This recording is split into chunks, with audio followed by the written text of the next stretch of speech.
Sindicato Mexicano de Electricistas informa.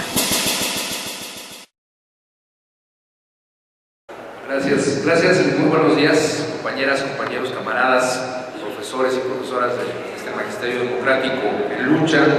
Con nuestro respeto, nuestra admiración, nuestro abrazo y la más fraternal y cordial bienvenida a esta, que es su casa, es la casa de nosotros, pero es la casa de todos los trabajadores, que es el Sindicato Mexicano de Electricistas. Sean bienvenidos a nombre del sindicato, nuestro secretario general Martín Esparza, Comité Central, Comisiones Autónomas.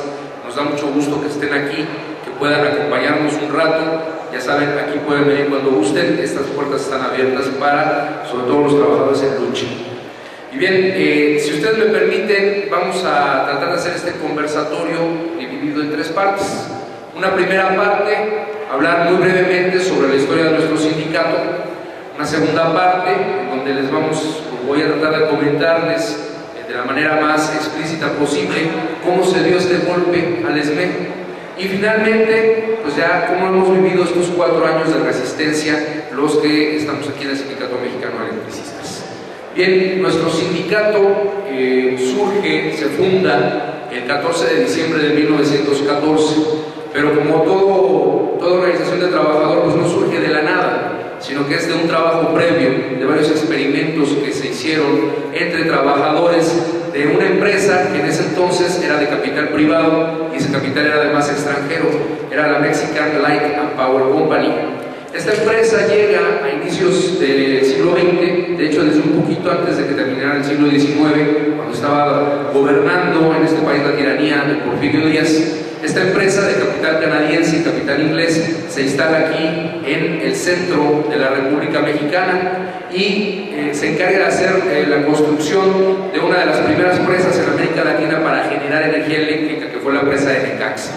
Es el primer complejo que habría de alimentar de energía eléctrica la zona centro del país.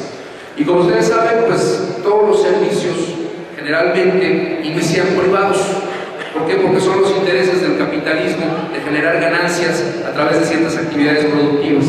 En este caso, la electricidad surge particularmente de las necesidades de dos rubros o de dos ramas de la industria, lo que es la minería y la cuestión de lo textil. Por eso no es en balde que dos de las primeras huelgas que preceden a la revolución de 1910-17 pues fue la huelga de Cananea, de los mineros de Cananea, y la huelga de Río Blanco, de los trabajadores textileros. Estas dos industrias son las que van a impulsar el desarrollo eléctrico en nuestro país, y particularmente aquí en el centro, en la zona del Distrito Federal, el estado de Morelos, estado de México, Hidalgo. Esta Mexican Light and Power es la que se va a encargar de generar la electricidad. Entonces, desde principios del siglo XX, pues los trabajadores buscaban cómo organizarse. Se buscó hacer una Liga Nacional de Trabajadores de la Electricidad, no funcionó, se hicieron otros intentos pequeños por consolidar una organización de trabajadores, pero es hasta el 14 de diciembre cuando, después de varias asambleas, se acuerda fundar un sindicato. Se habían intentado otras formas, se habían intentado las cooperativas, se habían intentado también distintas formas de organización. Pero el 14 de diciembre se consolida ya como organización el Sindicato Mexicano de Electricistas. Incluso la primera asamblea en la que se le da ya formalmente por parte del gobierno, incluso el Departamento del Trabajo se llamaba en ese entonces, quien elabora el acta, se hacen las oficinas allá en lo que es hoy el Palacio de Minería. Ahí se encontraba el Departamento del Trabajo y ahí tiene lugar la primera asamblea constitutiva del Sindicato Mexicano de Electricistas. Y bien, es interesante mencionar también que el sindicato se constituye pocos días después de que entran a la Ciudad de México tanto la División del Norte como el Ejército Libertador del Sur. Zapata y Villa, ustedes lo saben, se encuentran a las afueras de la Ciudad de México en el mes de diciembre de 1914, el 4 de diciembre, y 10 días después se constituye el Sindicato Mexicano de Electricistas en la azotea de una subestación que está aquí en el centro y que años después se iba a convertir en el Salón México, que es famoso por algunas películas y por algunas historias que se han dado ahí. Pero esa era una subestación de la Mexican Light, ahí es donde se hacen las reuniones que van a dar lugar al Sindicato Mexicano de Electricistas. Y a partir de ahí viene una historia que es vertiginosa, porque a un año de haberse conformado el sindicato, es decir, en 1915, estalla la primera huelga del ESME. y la estalla junto con otras dos organizaciones, otros dos ramos también de la industria, que van a ser los telefonistas, en ese entonces agrupados en una empresa extranjera que era Ericsson, y los tranviarios, que se encargaban precisamente del transporte público aquí en la Ciudad de México. Con esos dos grupos de trabajadores, el sindicato estalla la huelga en 1915, logra un triunfo que se le da el control de la empresa telefónica a uno de los trabajadores del sindicato, que bueno, un trabajador de triste memoria, porque después se volvió un alfil del gobierno, estoy hablando de Luis N. Morones. Pero finalmente lo que quiero transmitirles con esta parte de la historia del sindicato es que desde sus inicios empezamos en la lucha. No fue simplemente sentarse a administrar prestaciones o a administrar condiciones de trabajo. Fue a luchar por esas condiciones de trabajo mediante la acción directa, mediante el llamado a huelga, e incluso huelgas generales que se dieron en toda la zona del Distrito Federal. Y es en 1916, un año después, cuando se estalla otra huelga en contra del gobierno en contra de esta empresa privada, mientras gobernaba Venustiano Carranza. Se estalla esta huelga para cambiar el modo de pago que se les estaba dando a los trabajadores, que se les pagara en pesos oro. Entonces lo que logran es detener la actividad comercial, industrial de toda la Ciudad de México. ¿Y esto qué es lo que genera? Pues genera un malestar en el mismo gobierno de Venustiano Carranza, porque lo que se detiene también es la fábrica de armas, la fábrica de municiones. Y eso no lo podía permitir Carranza porque se encontraba precisamente en medio de esta conflagración que era la revolución. Entonces lo que hace es que manda a detener a todo el comité de huelga y los condena a fusilamiento. Afortunadamente la organización de los trabajadores de todos los ramos y la presión que genera logra que sean liberados la mayoría de los dirigentes sindicales de ese movimiento de huelga, y únicamente queda preso nuestro secretario general del SME, el compañero Ernesto Velasco. Él sí queda preso y con la condena a muerte por fusilamiento. Pero la misma presión de los trabajadores en movilizaciones en la calle logra que se conmute la pena de muerte, simplemente se le dicta una sentencia de por vida, y finalmente, años después, en 1918, ya va a salir libre Ernesto Velasco y se va a integrar nuevamente al SME. Eso fue un primer experimento, un primer intento de la lucha organizada de los trabajadores electricistas. Va a venir un periodo un poquito como de pasividad por parte del sindicato, pues fue una derrota muy fuerte la que se vivió en 1916. Y es hasta la década de los 30 cuando nuevamente se va a presentar un movimiento de huelga muy importante aquí en la Ciudad de México, ya en el gobierno de Lázaro Cárdenas y encabezado por el Sindicato Mexicano de Electricistas. En 1936, buscando mejores condiciones de trabajo, buscando se aceptara la bilateralidad en la relación patrón-trabajador, buscando también que existieran condiciones de contratación colectiva y buscando que existiera la jubilación, se realiza esta huelga de 10 días en la Ciudad de México. Durante 10 días se cortó la luz, eso sí, se dejó energía eléctrica para hospitales y para servicios de emergencia que pudieran requerirse. Y aquí es importante señalar el contexto histórico en el que se da esta huelga. Estamos hablando del cardenismo, estamos hablando de un periodo de ebullición de los movimientos sindicales y de un apoyo franco y abierto por parte del presidente Cárdenas, que lógicamente pues, buscaba conformar un bloque obrero que apoyara esta estructura de partido que él fue heredando de Plutarco Elías Calles, el PRM, convertido en el PNR, si no me equivoco y si no estoy cambiando las siglas, pero que va finalmente a convertirse en el PRI, pero que en su momento era la manera de conformar un bloque social importante de presión y de apoyo para el gobierno en turno. En ese contexto precisamente se da la huelga de 1936 y el SME se niega a que haya un arbitraje, a que entre un tercero a mediar en la negociación que se da entre el patrón y el sindicato. Finalmente, esta huelga se gana con esos 10 días de presión, a pesar de que los poderes fácticos ya desde entonces buscaban manipular la conciencia de la gente y a través de los periódicos, lógicamente financiados por estas empresas privadas, pues buscaban golpear al SME.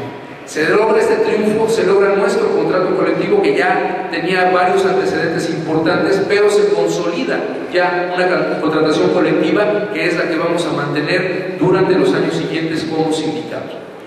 Es importante, repito, mencionar esta parte de la historia porque tiene que ver con la construcción de diferentes instrumentos de lucha. En esos años, también en 1936, a finales de los 30, se consolida también la CTM, la que conocemos ya históricamente y que hoy pues, es un gran monolito que tenemos aquí de vecinos en el Monumento a la Revolución.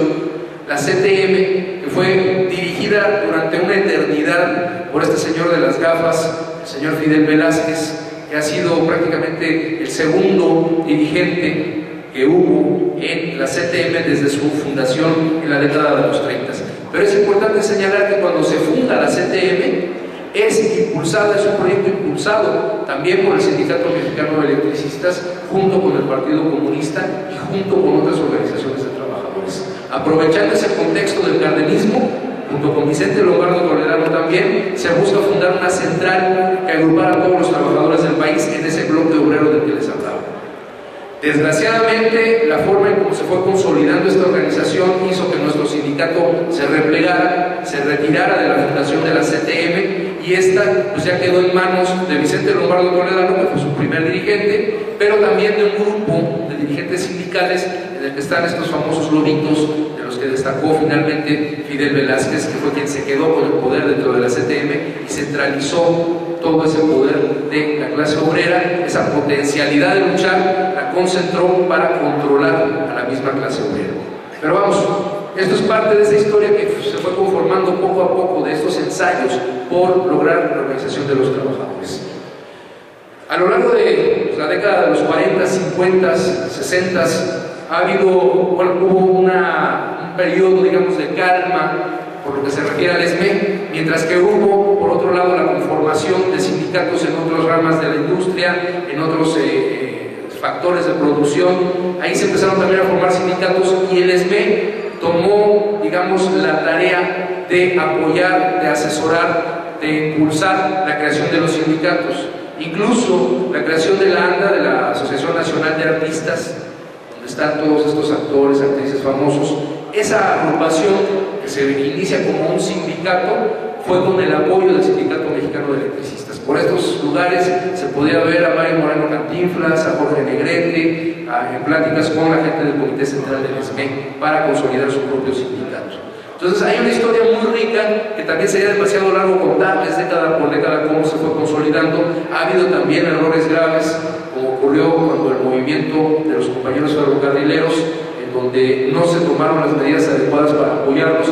Finalmente este movimiento fue reprimido por el gobierno, arrestados sus principales dirigentes. En fin, ha sido una historia con claroscuros, pero ha sido una historia de trabajo y de construcción constante de un movimiento de fuerza de la clase obrera.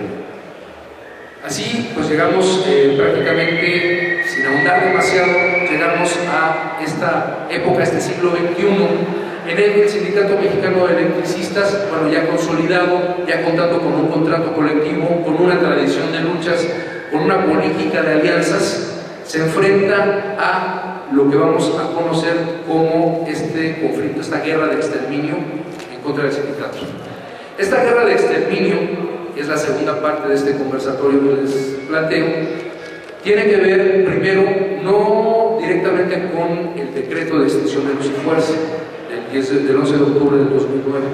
Tiene que ver primero que nada con una campaña de infiltración por parte del gobierno para generar una división interna de nuestro sindicato.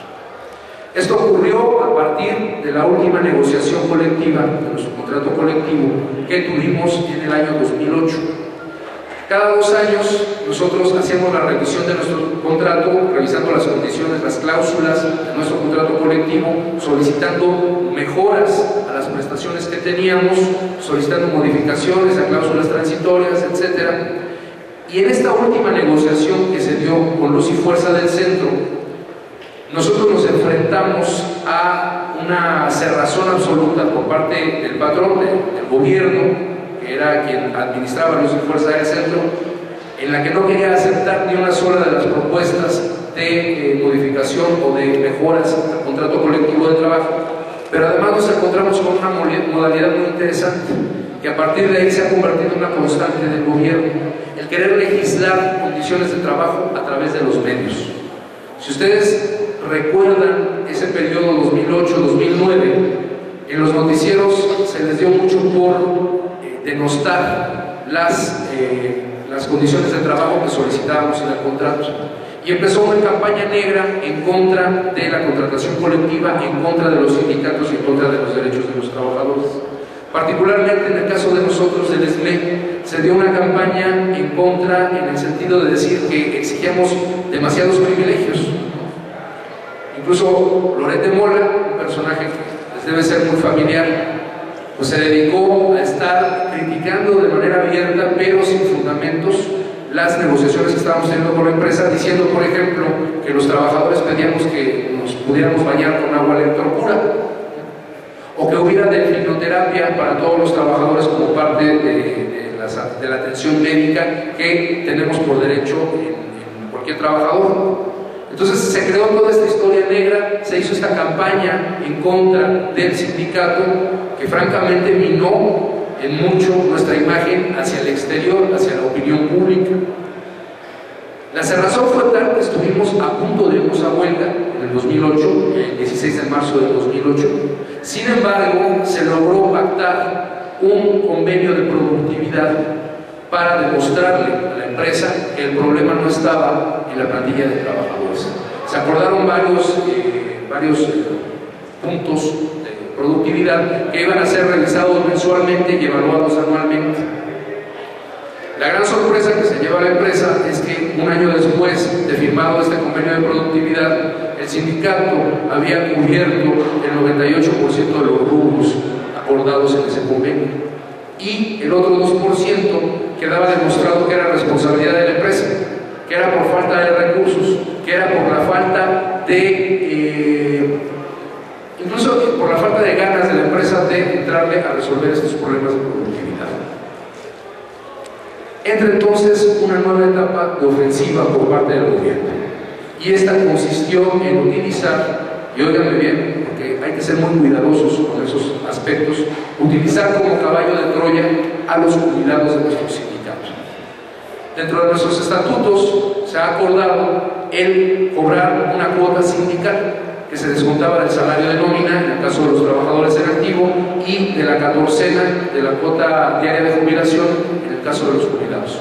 Este descuento consistía en el 3% y así está estipulado en nuestros estatutos. El 3% de los ingresos se destina para mantener las instalaciones del sindicato. Hubo un movimiento de algunos jubilados porque, ojo, también por un acuerdo político en su momento, ese porcentaje se acordó en la Asamblea General bajarlo al 1.5%.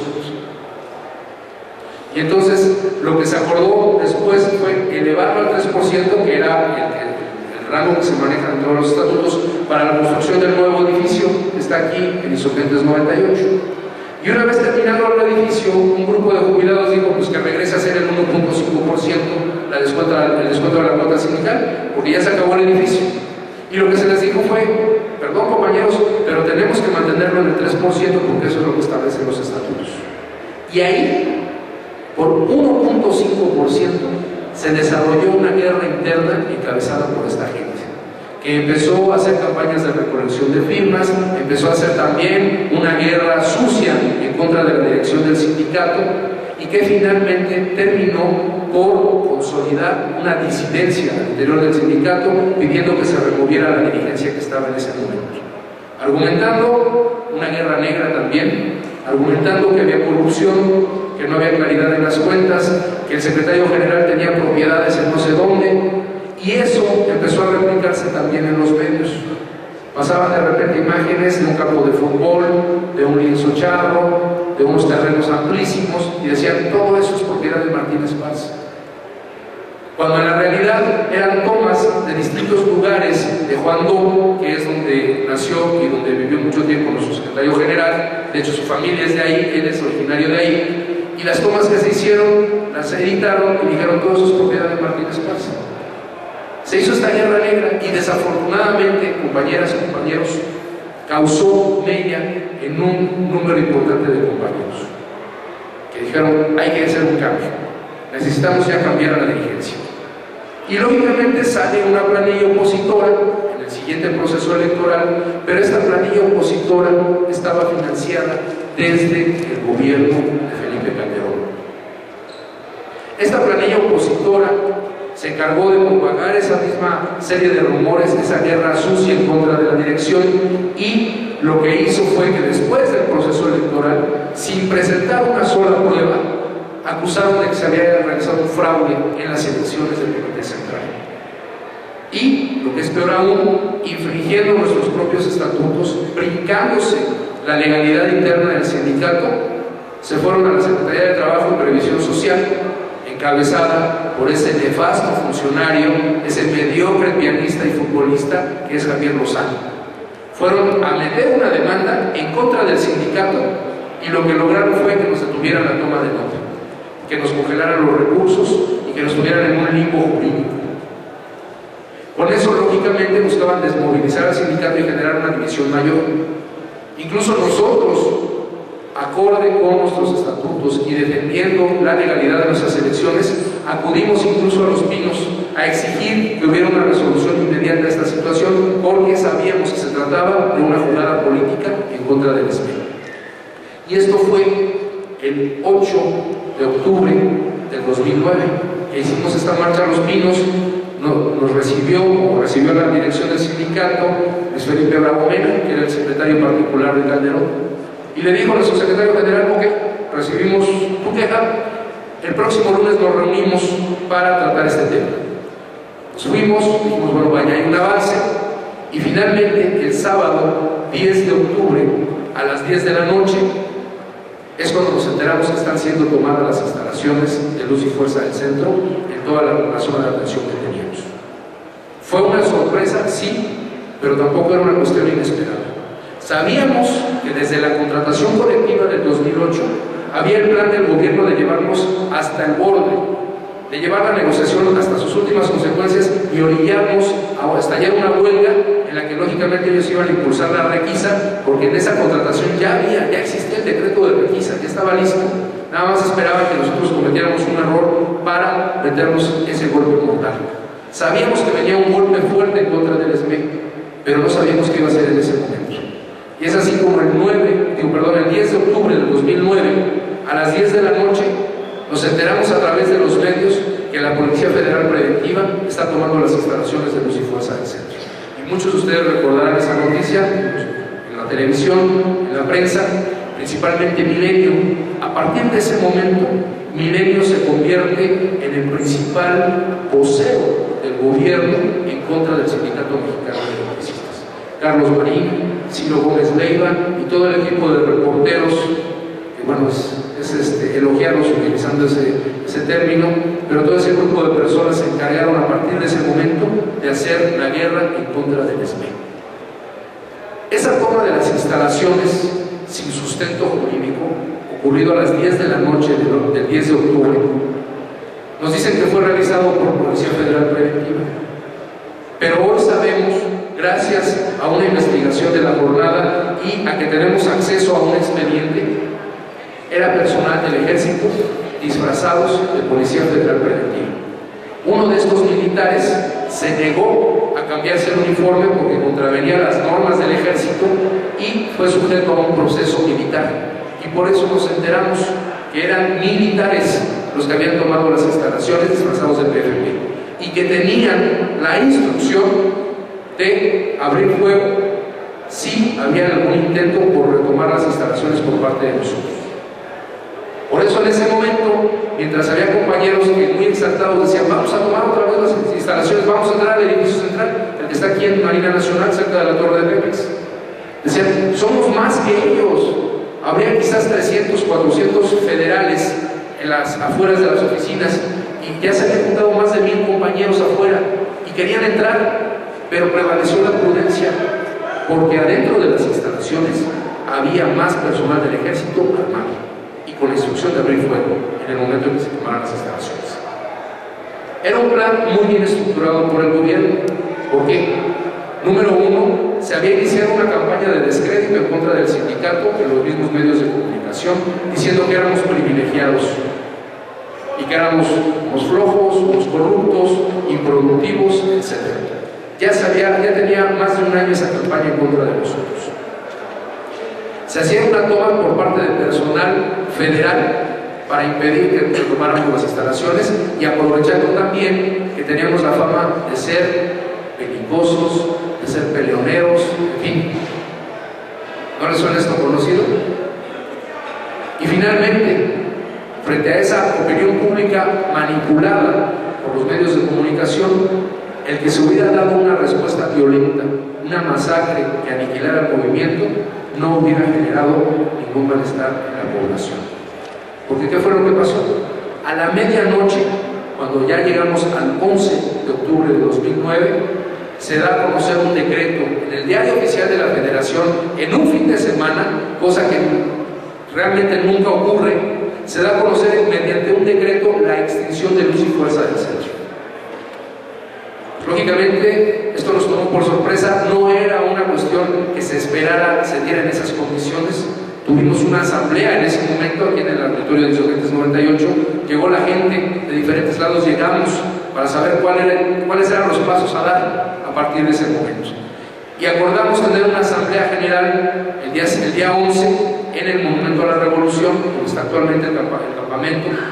Ahí tuvimos esa asamblea el domingo por la mañana, y el primer gran acuerdo que tuvimos fue: nadie se liquida, que nadie acuda por las liquidaciones que va a proponer el gobierno mexicano. A partir de entonces, y en las primeras semanas del mes de octubre, noviembre, diciembre incluso del 2009, pues vimos una campaña nuevamente mediática intensa en contra del Sindicato Mexicano de Electricistas. Fueron miles de millones de pesos que se gastaron en spots acusando al Sindicato Mexicano de Electricistas que los trabajadores, a ver si alguien recuerda por aquí el comercial, que llegaba un trabajador de Luz y Fuerza a tocar, abría una señora y le decía: señora, debe 1,500 pesos. Esa fue la campaña de spots que se hizo en contra del sindicato, que nosotros pedíamos dinero a la gente y con eso estábamos solventando los salarios de los trabajadores. Esa campaña costó mucho más dinero de lo que se les paga a los trabajadores de Luz y Fuerza durante un año. Esa sola campaña. Y por otro lado, se hizo una campaña dirigida a los trabajadores diciéndoles: te conviene liquidarte, te vamos a pagar un bono equivalente a 2 años de salario, te vamos a pagar más de lo que establece la ley, más de lo que establece tu contrato colectivo, pero liquídate. Y además la zanahoria: si eres de los primeros 10,000 que se liquiden, te vamos a recontratar en Comisión Federal de Electricidad. Desgraciadamente, esta campaña hizo mella en muchos compañeros, y más de 28,000 se fueron a liquidar entre octubre del 2009 y marzo del 2010. Se fueron a liquidar, ¿por qué? ¿Por una necesidad económica? Sí. ¿Por problemas familiares que generó esta condición de la liquidación de Luz y Fuerza? Sí. Pero lo primero, como causa fundamental de que se hayan ido a liquidar, fue la falta de conciencia de clase. Muchos dicen hoy que se vieron engañados, que el gobierno los engañó para que se liquidaran. Y yo les pregunto, si a mí me dicen: deja tu movimiento porque luego te contrato, y no te contratan, ok, te engañan, pero ¿qué estamos haciendo? Estamos traicionando un movimiento, estamos traicionando un acuerdo de asamblea, y esto es efectivamente falta de conciencia de clase.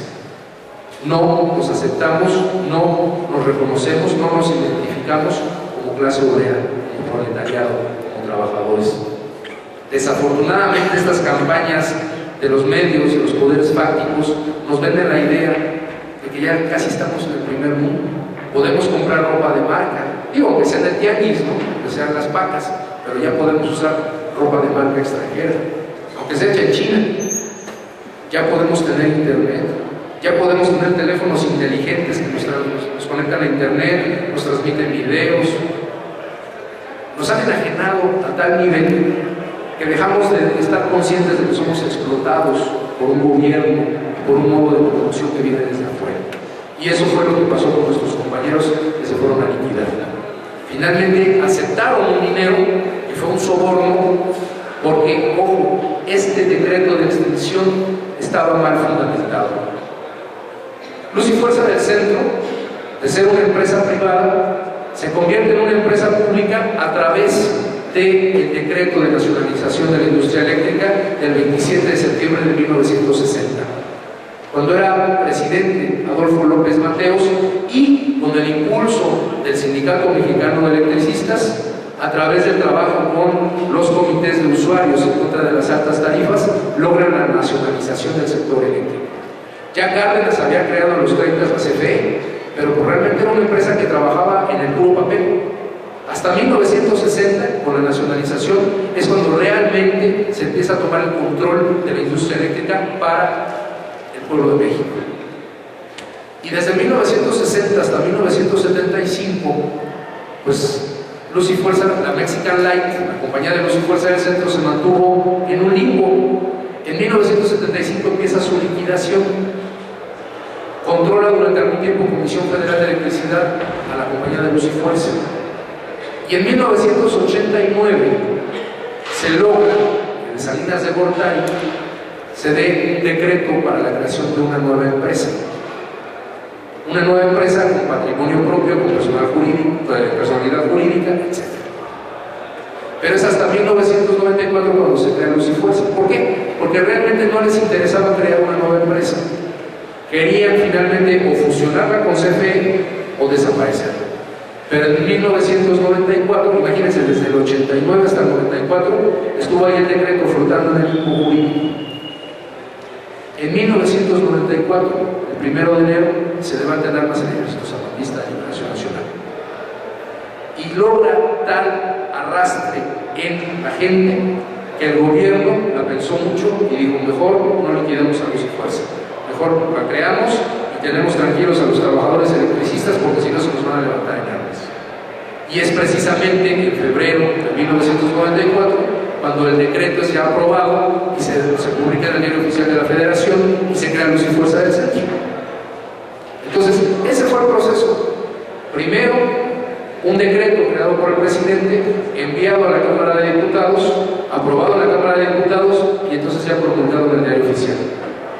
La desaparición de Luz y Fuerza del Centro se da por las polémicas pistolas de Felipe Calderón, porque él lanza un decreto sin darlo a conocer a la Cámara de Diputados, sin cumplir con todas las medidas administrativas que debe tener un decreto de ese tamaño, y tratándose sobre todo de una empresa estratégica en el desarrollo del país como era Luz y Fuerza del Centro.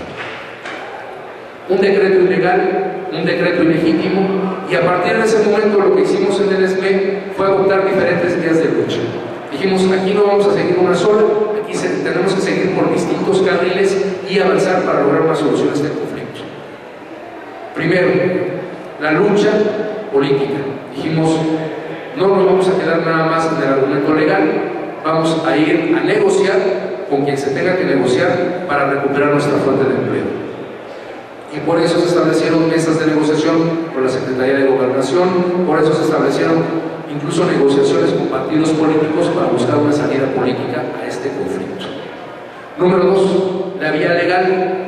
En noviembre, el 5 de noviembre del 2009, ya logramos introducir una demanda por despido injustificado en contra del gobierno, en contra de Luz y Fuerza, en contra de la Comisión Federal o contra quien resulte responsable por el decreto de extinción. Esa demanda sigue en pie todavía, a pesar de los golpes que nos han dado jurídicamente. Esa demanda sigue en pie, no nos va a dar la solución definitiva al conflicto, pero es un aspecto legal que tenemos todavía ahí. Tenemos, digamos, un pie en la puerta que evitamos que se cierre. La vía jurídica, la vía política, la vía legislativa. Dijimos: hay que impulsar el que se dé para atrás ese decreto de extinción mediante solicitudes de inconstitucionalidad, trabajo en las cámaras de diputados, en la política de alianzas, hablar con los diputados y ver que en las mismas cámaras pudiera echarse para atrás el decreto.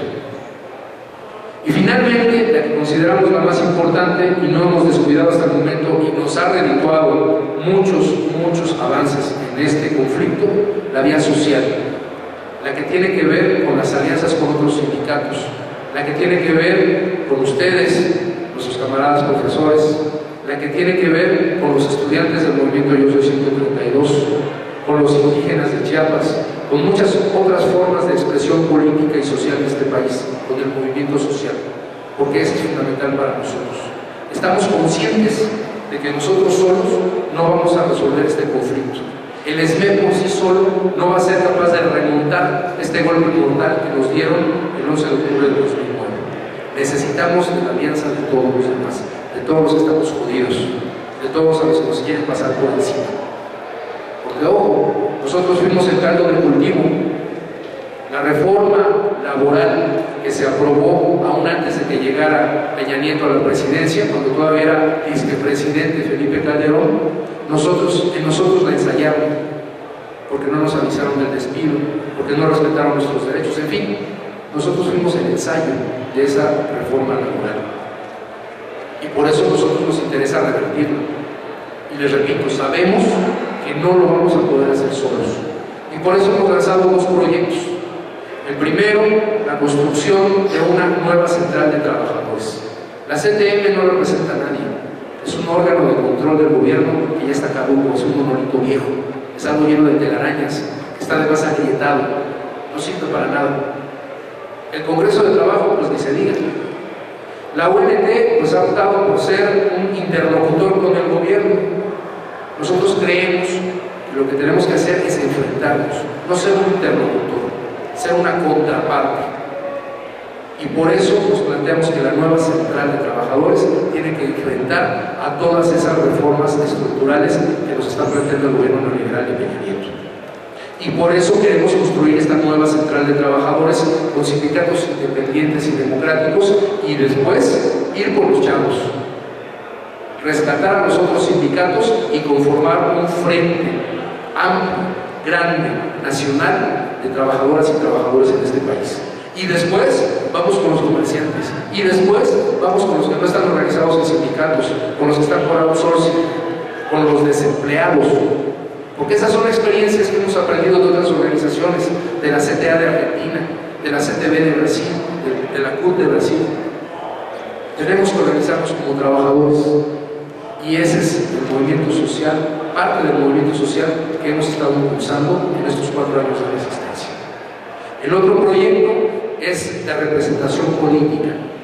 Los trabajadores tenemos nuestro espacio para luchar por nuestras demandas, pero políticamente con todos los demás movimientos, con los estudiantes, con las amas de casa, con todos esos movimientos de vivienda, en fin, con todos ellos, formar otro frente político de clase que enfrente a esas políticas neoliberales, que enfrente a ese sistema capitalista que nos quiere destruir.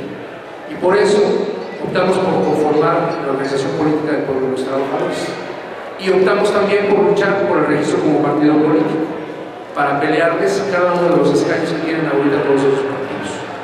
Porque vimos en esta lucha por el lado legislativo que francamente como que nos estaban haciendo un favor, como que decían, bueno, sí nos vamos a apoyar porque pues, nosotros somos buena onda, tenemos el poder para estar aquí en la Cámara, entonces nosotros apoyamos. Y no, lo que nosotros queremos es quitarles esos espacios para poder defendernos los trabajadores desde adentro del mismo sistema.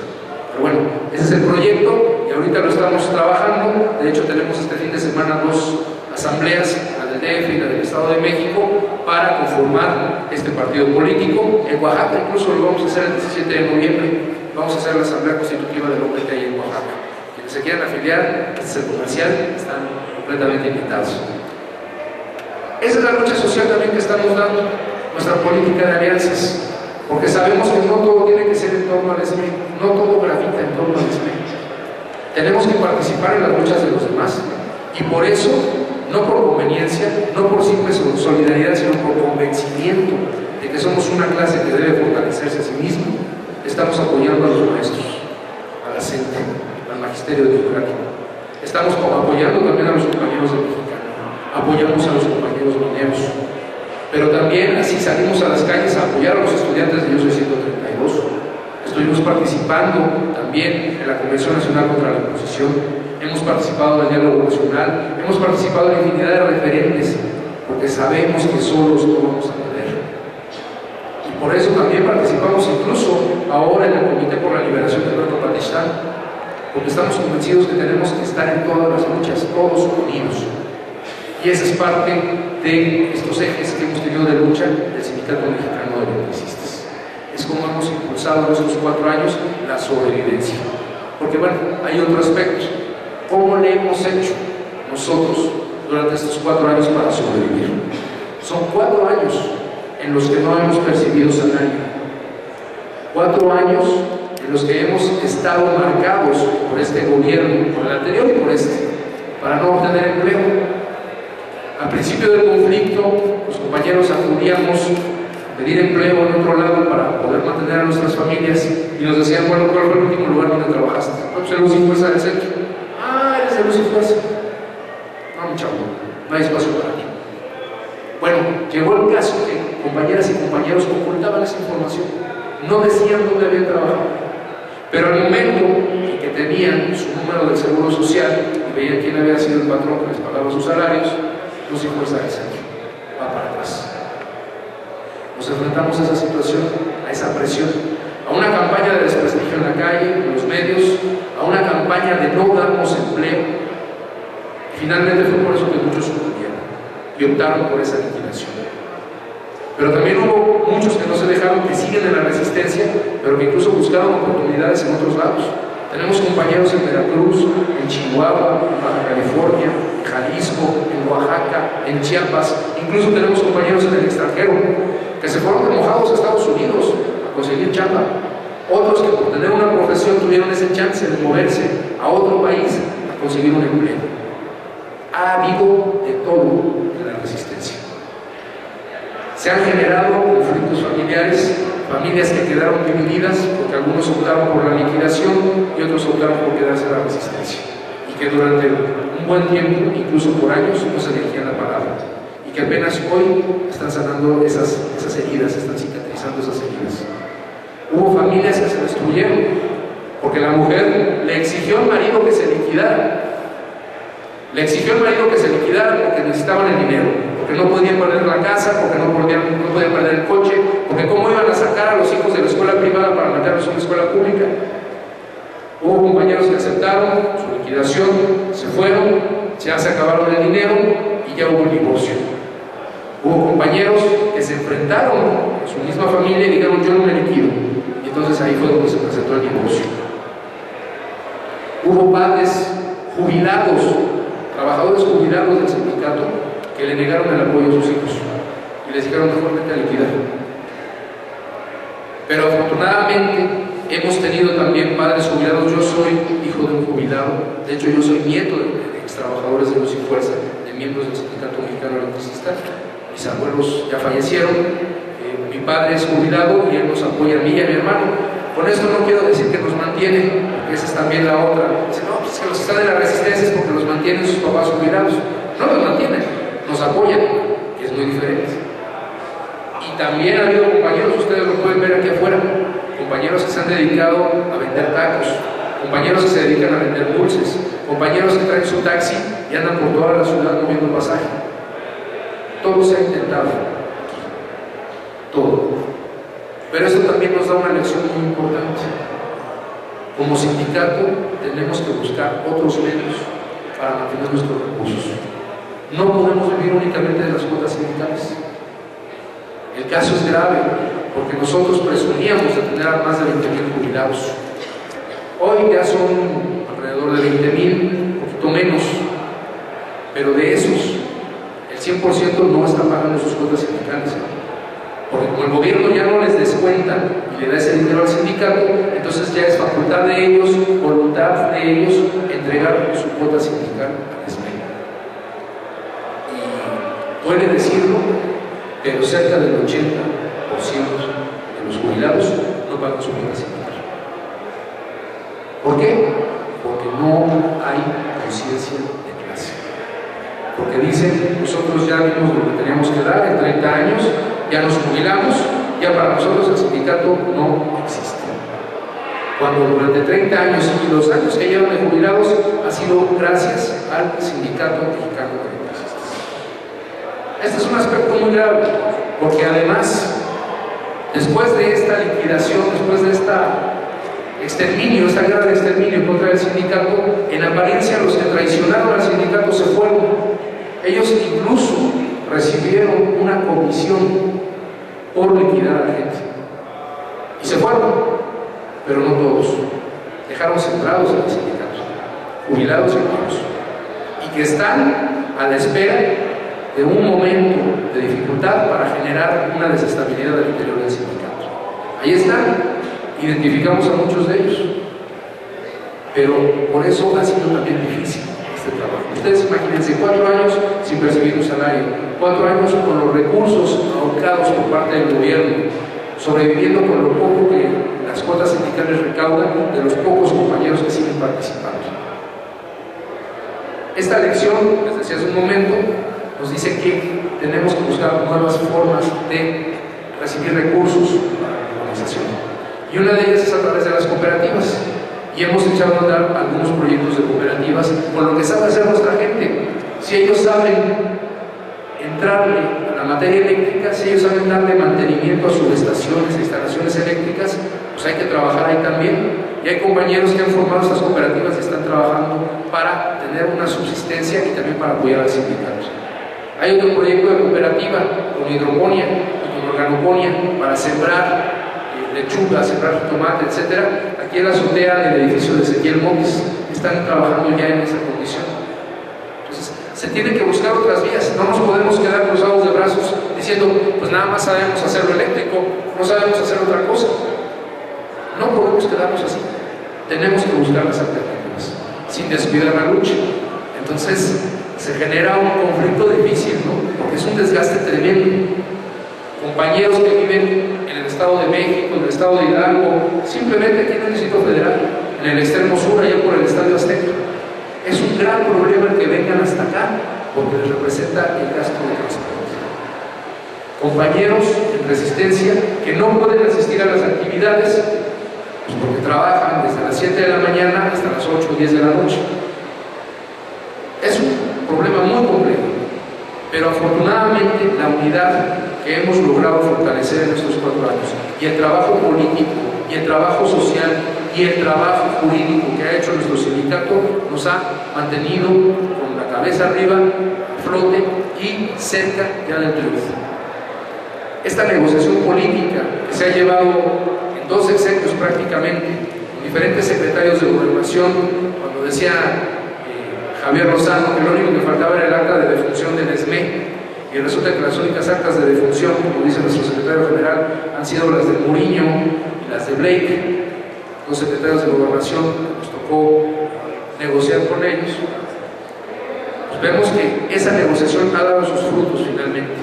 Hoy se logró un acuerdo, bueno, no hoy, en la actualidad se logró un acuerdo marco con la Secretaría de Gobernación. Mediante ese acuerdo se van a jubilar 1.400 compañeros de la resistencia. En el marco de nuestro contrato colectivo, con las referencias a las cláusulas del contrato colectivo, se van a jubilar. Compañeros que han estado en la resistencia, compañeros que ya se la merecen por 4 años de resistencia. Los demás vamos a seguir esperando porque el siguiente paso es la reinserción laboral, pero ya aseguramos ya le aseguramos la estabilidad económica a 1.400 familias de la resistencia. Vamos por lo que sigue, vamos por el regreso al trabajo. Pero no lo hacemos hincados, no lo hacemos callados, con la boca cerrada, lo hacemos constantemente en la lucha y en las alianzas con otras organizaciones. Y respondemos a los llamados del movimiento. Se nos invitó por parte del EZLN a participar en la Escuelita Zapatista y ahí estuvimos con mucho orgullo, con mucho interés y con mucho respeto para nuestros hermanos zapatistas. Y así estaremos en cada actividad que sea en contra de este sistema, que sea para destruir este sistema y que sea para construir algo nuevo para las futuras generaciones. Por eso, nuevamente, reiterarles pues, que nuestras puertas están abiertas, que esta es su casa, ustedes son bien recibidos, pero que esperemos que de lo que hemos sufrido nosotros, de lo que hemos padecido, de la forma como el gobierno nos ha pasado por encima y nos ha golpeado, que lo que hemos aprendido también es siendo ustedes, porque el futuro es negro. Si no logramos activar un gran movimiento social nacional, el futuro para todos nosotros es muy negro. Entonces, yo les agradezco su atención, yo espero que haya sido de utilidad la información que aquí he tratado de vertir, pues sin extenderme demasiado, pero tampoco sin dejar muy superficial la información. Mantente alerta a nuestra transmisión.